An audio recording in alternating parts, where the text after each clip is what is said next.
Welcome to Cleopatra, Queen of Egypt.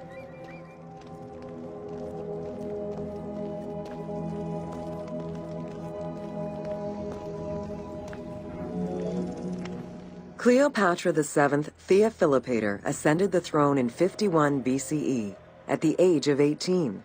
Though her early attempts to maintain power were often challenged, she eventually prevailed and became the sole ruler of Egypt. According to Plutarch, she was the only Ptolemaic pharaoh to speak the Egyptian language. Her intelligence, coupled with a good education and a great political mind, allowed her to make the alliances necessary to maintain the independence of Egypt while Rome was becoming a Mediterranean empire.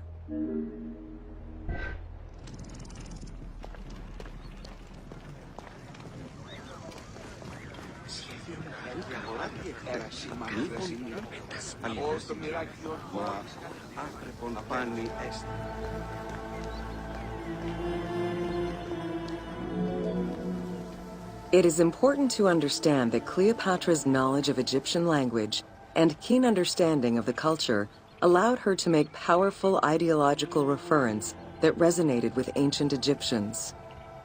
By associating herself with the goddess Isis, the divine mother, great of magic, and repository of divine essence, Cleopatra firmly established herself as the protector of the two lands and legitimized her place on the throne.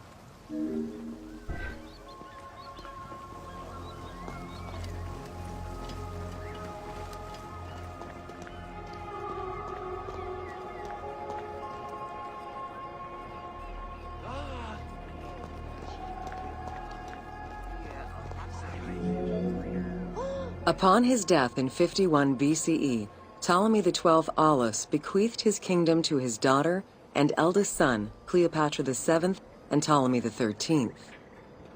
As was custom, the siblings were married. The new pharaoh was 10 years old, his sister wife 17. The early years of their reign were not easy. Between 50 and 48 BCE, droughts and floods aggravated Egypt's problems. General Achilles and the royal advisor Pothinos kept intervening in the young ruler's political decisions, and eventually colluded to turn Ptolemy XIII against Cleopatra. By 48 BCE, Cleopatra was in exile.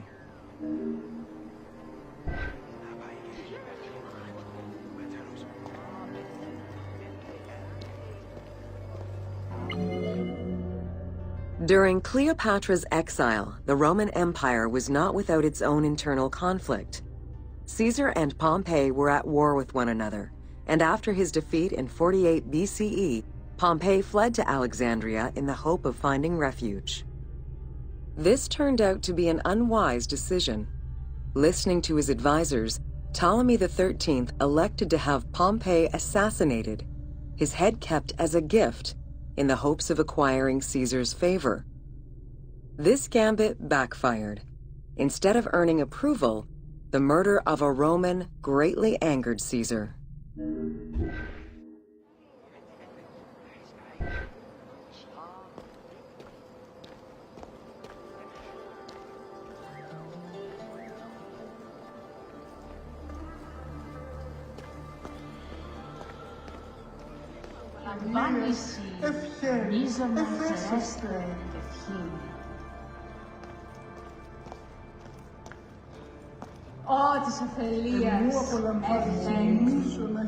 Cleopatra, aware of Caesar's anger against Ptolemy for the murder of Pompey, decided to take advantage of the situation. She returned to Egypt in secret, hoping to establish an alliance with one of the most powerful men of the time. Outside of the legend, where she had herself smuggled into his quarters in a carpet, what exactly happened during that fateful meeting remains a mystery. However, Caesar seemed to see a better ruler for Egypt in Cleopatra than in her young and too easily influenced brother. Invoking Ptolemy XII's will, Caesar attempted to mediate peace between the siblings.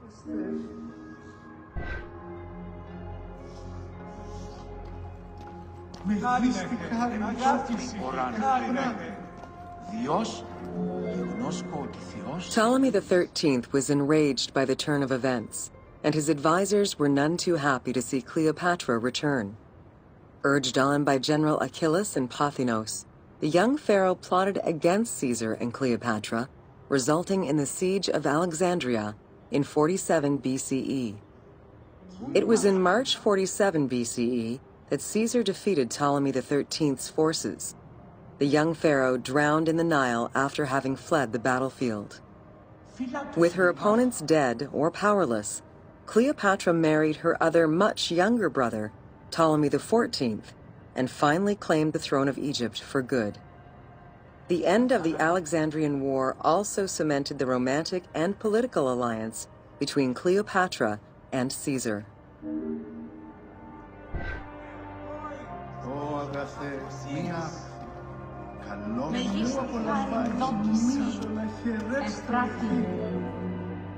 In June of 47 BCE, Cleopatra gave birth to a son, whom she called Caesarion.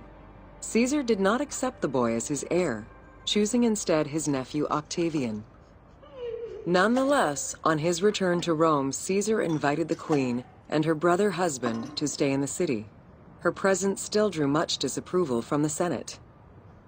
Always a strategist, Caesar left 4 legions in Egypt, and a man he trusted to direct Egyptian affairs, giving him control of the wheat supplies essential to Rome. Cleopatra and her entourage remained in Rome until March 44 BCE, when Caesar was murdered.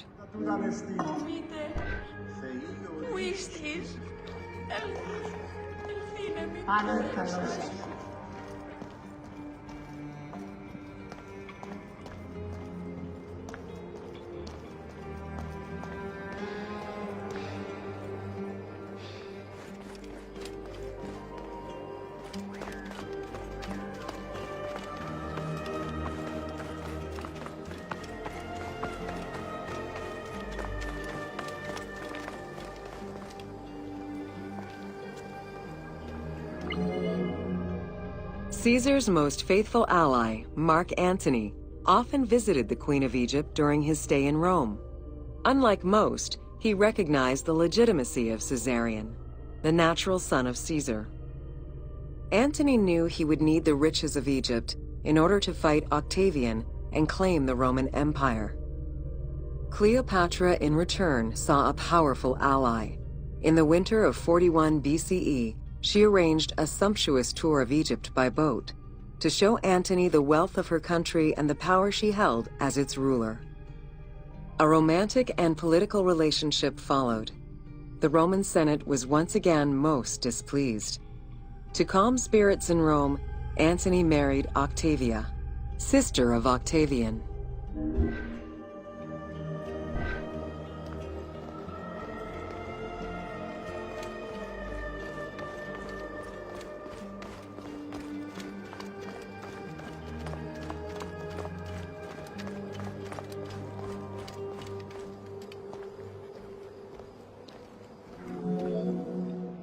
Despite his marriage to Octavia, Antony remained Cleopatra's lover, and she gave birth to their children.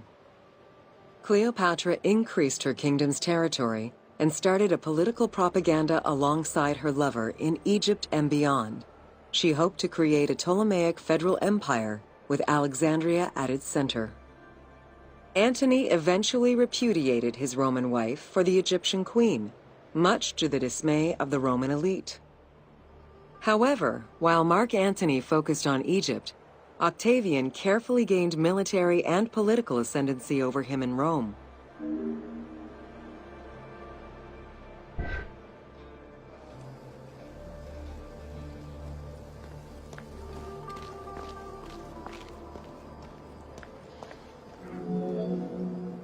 Octavian managed his own propaganda campaign and succeeded.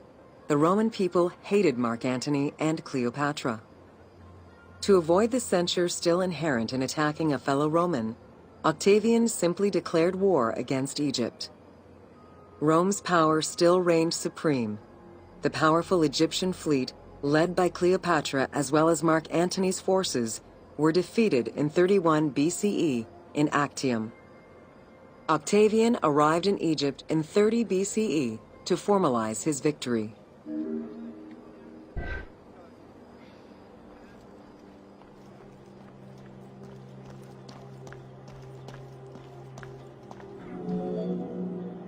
The following events remain difficult to confirm due to the many versions and legends around them.